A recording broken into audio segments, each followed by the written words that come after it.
திருஜென்ரா.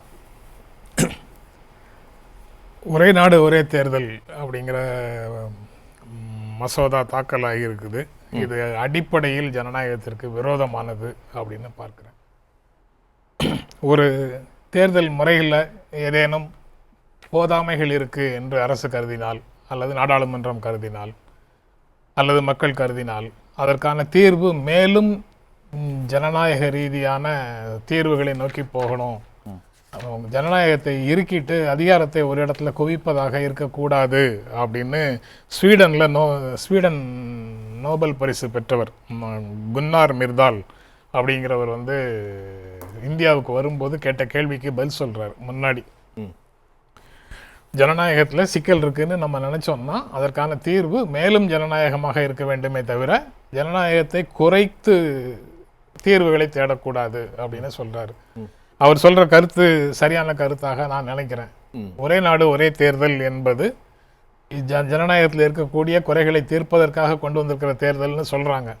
செலவு கணக்கு அப்படின்னு சொல்றாங்க. அந்த செலவு கணக்கு எந்த விதத்திலையும் பெரிய அளவுல மாறுவதாக எனக்கு தெரியல. நேர விரயம் அது எல்லாமே இப்போ அது எதுவுமே பெருசாக மாறல. அந்த ஒரு தேர்தல் நடக்கும்போது மாறுது. அதுக்கப்புறம் மெஜாரிட்டி இல்லை அப்படின்னு போனால் மிட்டம் போல் நடத்தி அந்த எஞ்சிய காலத்திற்காக தேர்தல் நடத்த தான் போகிறாங்க இவங்களுடைய அமெண்ட்மெண்ட் படி. ஒன்றிய அரசு போச்சுன்னா அதுக்கும் மூன்றாவது ஆண்டில் போச்சுன்னா அடுத்த 2 ஆண்டுகளுக்கு தனியாக திரும்ப தேர்தல் நடத்த தான் போகிறாங்க. இது அவ்வளவும் செய்கிறது அதே மாதிரி பழைய நிலைமைக்கு தான் அது போகுது. அதுக்குள்ள பொறுமை இல்லையா? இருங்க நித்யானந்த் அவர் முடிச்சிடட்டும். இவ்வளவு யார் பேசும்போதும் குறுக்கவே வர மாட்டேன்னு இப்பதான் பெருமையா சொன்னாரு. அதுக்குள்ள குறுக்க வராரு. சரி சரி சொல்லுங்க. நான் உங்ககிட்ட சொன்னேனா? உங்ககிட்ட சொன்னேனா? நான் அவர்கிட்ட தான் சொல்றேன். சரி சரி இருங்க. அதனால ஜனநாயகத்தை வீழ்த்துவதற்கு, ஜனநாயகத்தை அழிப்பதற்கு இராணுவ கவிழ்ப்புலாம் ஒன்றும் நடக்க வேண்டியது இல்லை. ஜனநாயகத்தின் வழியாக நாடாளுமன்ற தேர்தலில் ஜெயிச்சு நாடாளுமன்றங்களுக்கு போய் சட்டமன்றங்களுக்கு போய் ஜனநாயகத்தை இல்லாமல் செய்வதற்கான அனைத்து வழிகளையும் உலகில் பல நாடுகளில் பார்த்துட்டு இருக்கிறோம். அதனுடைய சாயல் தான் இதுக்குள்ளேயும் தெரியுது. இது முழுக்க முழுக்க தமிழ்நாடு முதலமைச்சர் சொல்லி இருக்கிற மாதிரி பேரவை தேர்தல்களுக்கான முக்கியத்துவத்தை குறைத்து மாநில அரசியலில் முதன்மையான பிரச்சனைகளை தூக்கி தள்ளி போட்டு ஒன்றிய அரசுக்கான பிரச்சனைகளை முதன்மையாக கொண்டு சேர்க்கக்கூடிய ஒரு தேர்தலாக இது மாறும். இந்த தேர்தல் பொதுவாகவே வலிமையான தேசிய கட்சிகளுக்கு சாதகமாக இருக்கும் அப்படின்னு வேற யாரும் சொல்லல. இந்த ஸ்பெஷல் கமிட்டிக்கு சேர்மனாக இருந்த முன்னாள் குடியரசுத் தலைவர் ராம்நாத் கோவிந்தே சொல்றாரு, இது வலிமையான தேசிய கட்சிக்கு சாதகமாக இருக்குங்கிறது உண்மைதான் அப்படிங்கறத அவர் சொல்றாரு. அந்த ராம்நாத் கோவிந்த் கமிட்டியில 47 பேர்ல 32 கட்சிகள் ஆதரவு சொல்லியிருக்கிறாங்க. 15 பேர் மட்டும்தான் எதிர்ப்பு தெரிவிச்சிருக்கிறாங்க. இந்த 32 பேர்லயும் பல மாநில கட்சிகள் இருக்கு. இப்ப தெலுங்கு தேசம் இன்னைக்கு நிபந்தனையற்ற ஆதரவுன்னு சொல்றாங்க. அப்ப மாநில கட்சிகள் தங்களுக்கு பாதகம் இல்ல மாநில உரிமைக்கு பாதகம் நினைச்சிருந்தா எதுக்கு 47 பேர்ல 32 பேர் ஆதரவு தெரிவிக்கணும்? அடிப்படையாக இந்திய அரசமைப்பு சட்டத்தில் திருத்தம் கொண்டு வர்ற பிரச்சனை இது. இதுல எந்த கட்சி ஆதரிக்குது எந்த கட்சி எதிர்க்குதுங்கிறத பற்றி எனக்கு எந்த கவலையும் கிடையாது. எனக்கு எந்த கவலையும் கிடையாது. குறுக்க வராம இருங்களேன் சார். ஆமா ஆமா சும்மா பேசாம இருங்க. நீங்க அதிக மூடுங்க வாய மூடுங்க. பேசாதீங்க. செய்தி வாசிப்பாங்க. செய்தி வாசிப்பாங்க. முன்னாள்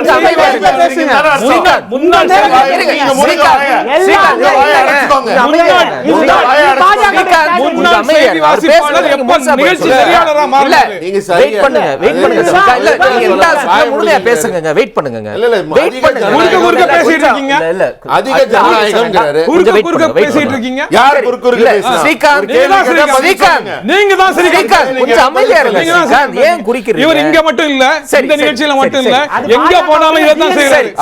இதுதான் அவருடைய நோக்கம். இதுதான் அவருடைய நோக்கம். இதுதான் அவருடைய நோக்கம். எங்கேயுமே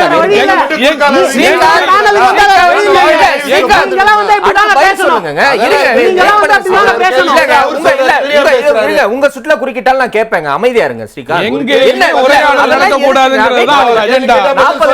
பேசுறாருல நான் அவ்வளவு நேரம் காத்திருந்தாருல, அதுக்கு நீங்க மதிப்பு கொடுக்கணுமா இல்லையா? அமைதியா இருங்க. 2வது சுற்றுல நீங்க முழுமையா பதில் சொல்லுங்க. யாரும் குறுக்கிட மாட்டாங்க. குறுக்கிட்டா நான் கேட்கிறேன். அமைதியா இருங்க. 62 வரைக்கும் நடந்தது, 67 வரைக்கும் நடந்ததுங்கிறதெல்லாம் தற்செயலாக நடந்தது. அதுக்கப்புறம் எப்படி மாறிச்சு அது? சட்டம் போட்டு 5 ஆண்டுகளுக்கு வரைக்கும் இப்படி இருக்குங்கிற மாதிரி இப்போ போடுற மாதிரி சட்டம் இருந்ததா? அது ஆரம்பிச்ச இந்திய விடுதலைக்கு பிறகு அரசமைப்பு சட்டம் உருவாகி வந்தது. முதல்ல 2 தேர்தல்கள் ஒழுங்கா நடந்தது. 52 57 தான் நடந்தது. 57 நடந்த தேர்தலிலேயே ஒரு மாநில அரசை கலைத்ததுக்கு பிறகு 59 தனியாக அந்த மாநிலத்துக்கு தேர்தல் நடந்தாங்க. அதனால 67 வரைக்கும் நடந்ததுங்கிற மாதிரியான எந்த ஸ்டேட்மெண்ட்டும் கிடையாது. அதுக்கப்புறம் நடந்ததுன்னா அதுதான் அதாவது ஒரு தேர்தல்ங்கிறது அரசு வந்து மக்களோடு நடத்தக்கூடிய ஒரு உரையாடல். அந்த உரையாடல் எவ்வளவு அதிகமாக நடக்குதோ அவ்வளவு தூரம் நல்லது. அதனால அதிகமாக நடக்குது. எங்க வந்து நிக்குது பாருங்க. இப்போ நாடு வளர்ச்சி அடைந்து கொண்டிருக்கிறது. நாட்டின் வளர்ச்சிக்கு அடிக்கடி நடக்கும் தேர்தல்கள் குறுக்க நிக்குது, தடையாக இருக்குது. இப்படி சொல்றவங்க நாளைக்கு இன்னும் ஒரு வார்த்தை எடுத்துருவாங்க. இங்கு மீன் விற்கப்படும், இங்கு மீன்கள் விற்கப்படும், தூக்கிட்டா இங்க விற்கப்படும் அப்படின்னு ஒரு ஜோக் இருக்குல்ல, அந்த மாதிரி கதை. அடிக்கடி தேர்தல்கள் வளர்ச்சிக்கு தடையாக இருக்குன்னு இன்னைக்கு சொல்றவங்க நாளைக்கு தேர்தல்களே வளர்ச்சிக்கு தடையாக இருக்குது அப்படின்னு சொல்லுவாங்க. ஏன்னா இப்ப சொல்றதும் கூட இவர்களுடைய கருத்தாக இருக்காங்கிறது எனக்கு சந்தேகம். ஏன்னா சொல்ற ஒரே ஒரு நிமிஷம். ஏன்னா இந்த கமிட்டி முன்னாடி போய் இது FICCI இந்த திட்டத்துக்கு ஆதரவு தெரிவிக்குது, CII ஆதரவு தெரிவிக்குது, அசோசாம் ஆதரவு தெரிவிக்குது. அதாவது 1% பாப்புலேஷன் இருந்து கொண்டு ஒரு 40% தேசிய வளங்களை தங்களுடையதாக்கி கொண்டு ஒரு 22% தேசிய வருமானத்தை தாங்களே பெற்றுக்கொண்டு இருக்கிற அந்த அமைப்புகள் எல்லாம் சேர்ந்து இந்த திட்டத்தை ஆதரிக்கின்றன. எதுக்காகன்னு அவங்க காரணம் சொல்றாங்க. தொழில் செய்வதற்கு இலகுவான சூழல் அடிக்கடி நடக்கும் தேர்தல்களால் கெட்டு போகிறது அப்படின்னு சொல்றாங்க. அந்த இந்த 1% ஆட்கள் யாரு? Illegitimate donors of illegitimate electoral bonds scheme. சட்டவிரோதமான எலக்டோரல் பாண்ட்ஸ் ஸ்கீமுக்கு சட்டவிரோதமாக நன்கொடைகள் கொடுத்தவங்க. இவங்களுடைய கருத்துக்களை செயல்படுத்துவதற்காக அரசு ரொம்ப தீவிரமாக இந்த வேலையை செய்யுது. அதில் அவர்களுடைய நலன்கள் இருக்கு, அரசுக்கு ஒரு நலன் இருக்கு. அரசுக்கு அவங்களுடைய ஒரிஜினல் திட்டப்படி மாநிலங்களை வந்து எடுபிடிகளாக மாற்றிட்டு எல்லா முழு இந்தியாவையும் டெல்லியில் இருந்து ஆள முடியும், ஆள வேண்டும் என்ற ஒரு திட்டத்தை செயல்படுத்தும் விதமாக இந்த திட்டத்தை கொண்டு வராங்க. இல்ல ஒரு சாமானிய மனுஷனுக்கு இப்ப நித்யானந்தன் கேட்கிற மாதிரி தான் திரும்ப திரும்ப எலெக்ஷன். இப்ப 6 மாசத்துக்கு முன்னாடி நாடாளுமன்ற தேர்தல், அப்புறம் விக்கிரவாண்டி, இப்ப ஈரோடு கிழக்கு, இப்ப உள்ளாட்சி தேர்தல். அப்ப தொடர்ந்து தேர்தல் களத்திலே இயங்கிக்கிட்டு இருந்தா அப்ப மக்கள் பணி செய்வதற்கு எப்பதான் நேரம் கிடைக்கும்னு கேட்கறது ஒரு சாமானியனுக்கு அந்த கேள்வி எப்படி புரிதலுக்கு? இல்ல, அடிக்கடி தேர்தல் வருதுன்னு சொல்றதே ஒரு மக்களிடத்துல அரசியல்வாதிகள் போதுல ஒரு அலர்ஜி இருக்கும்ல, அவங்க சொல்ற வார்த்தை. மக்களை சந்திப்பதை ஒவ்வாமையாக கருதக்கூடியவர்கள் சொல்லக்கூடிய வார்த்தை. அடிக்கடி மக்களை போய் பார்க்க வேண்டியது இருக்குங்கிறது என்ன ஆர்குமெண்ட்? அது மக்களை போய் சந்தித்து அவர்களுடைய வாக்குகளை பெற்று நீங்க ஆட்சிக்கு வரணுங்கிறது தானே அரசமைப்பு சட்டம் வச்சிருக்கிறார். ஏன் கட்சி வெற்றி பெறணும்னு போய் அங்க கட்சி அரசியல் பண்றது வேற, நிர்வாகத்துல கவனம் செலுத்தி மக்கள் நல திட்டங்களை செயல்படுத்துறதுங்கிறது வேற. ரெண்டு வேற இல்லையா? கட்சி சார்பாக தேர்ந்தெடுக்கப்படுறோம், அதனால கட்சிகள் அரசியலுக்குள்ள வர்றாங்கிறது வேற. ஆனா அரசமைப்பு சட்டத்தின்படி அவங்களுக்கான பிரதிநிதிகளை அவர்கள் தேர்ந்தெடுக்கிறார்கள். அவங்களுக்கான பிரதிநிதிகளை அவங்க தேர்ந்தெடுக்கிறாங்க. அதுக்கு அவங்களுக்கான வாய்ப்புகளை அரசமைப்பு சட்டம் என்ன வழங்கி இருக்கிறதோ அதன்படி நடக்க வேண்டியதுதானே. இப்ப நீங்க எதற்காக அதை மாற்றணும்? நீங்க மாற்றணும்னு நீங்க நினைக்கிறதுல இருந்தே உங்களுடைய பொலிட்டிக்கல் டிசைன்ஸ் அதுல வெளிப்படுகிறது. ஓகே, ஜெனரல் நிறைவு கருத்து. 84ல பாரதிய ஜனதா கட்சிக்கு 2 உறுப்பினர் தான் இருந்தாங்க. அந்த எண்ணிக்கையை விட இப்ப கம்யூனிஸ்ட் கட்சிக்கு அதிக உறுப்பினர்கள் இருக்கிறதாகத்தான் நான் பார்க்கிறேன் பார்லிமெண்ட்டுக்குள்ள. அது போக இது தேர்தல் சீர்திருத்தம் இல்லை, தேர்தலை சீர்குலைப்பதற்கான ஒரு முயற்சி. நாடாளுமன்ற ஜனநாயகத்தில் தேர்தல்களை சீர்குலைப்பதற்கான ஒரு முயற்சி. இது தேர்தல் சீர்திருத்தம் இல்லை. சீர்திருத்தம்ங்கிறதுக்கு வேற 1000 சீர்திருத்தங்கள் இருக்கு. அதெல்லாம் எல்லாரும் படிச்சுட்டு வந்திருக்கிறாங்க, எல்லாரும் வகுப்படுத்திட்டு வந்திருக்கிறவங்க தான்.